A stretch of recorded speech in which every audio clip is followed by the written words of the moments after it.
माननीय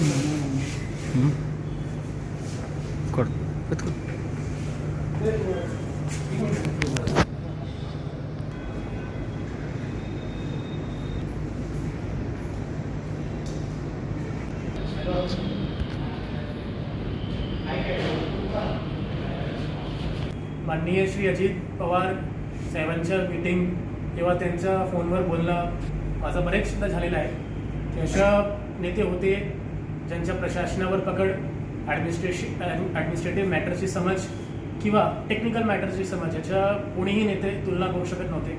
सकाळी 5 वाजता आणि 6 वाजता ग्राउंडवर जाऊन विकास कामांची पाहणी करणं, त्याचं व्हिजिट करणं आजकाल असा नेता फार कमी राहिलेला आहे.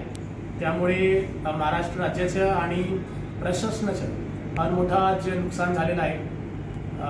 मी त्यांच्या दिवंगत आत्म्याला प्रार्थना करतो आणि श्रद्धांजली देतो. अजितदादा पवार यांचं आज सकाळी 8:45 दरम्यान विमान लँडिंग करताना जे त्यांचं अपघाती निधन झाले त्याबद्दल सर्वप्रथम त्यांना श्रद्धांजली वाहतो.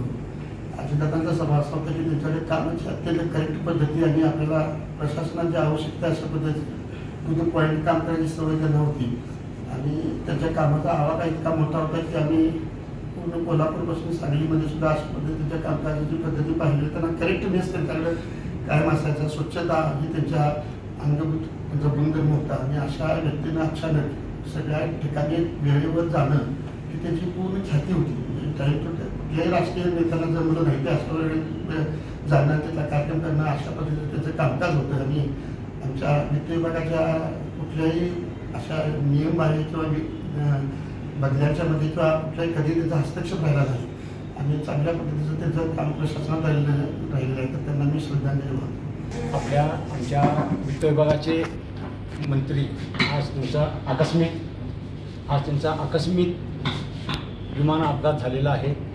त्याबद्दल आज साहेबांच्या वतीनं आपण इथं श्रद्धांजली वाहिलेली आहे. ते एक निर्भीड व्यक्तिमत्व होते, हुशार होते, कामाचं एक अवाढव्य त्यांच्याकडे अनुभव होता आणि अशा व्यक्तीला आपण आज हिरावलेला आहोत. आपण त्यांना एक त्याकरता आपण ते श्रद्धांजली वाहिलेली आहे. आणि एक त्यांचा एक कामाचा अनुभव मी मंत्रालयात असताना मी बघितलेला आहे. काम त्यांचं एक नियमानुसार आणि धाडसानं काम करणारे त्यांचे व्यक्तिमत्व होते. उपमुख्यमंत्री अजितदादा यांचा अपघाती निधन झालेला आहे. त्यांना मी श्रद्धांजली वाहतो.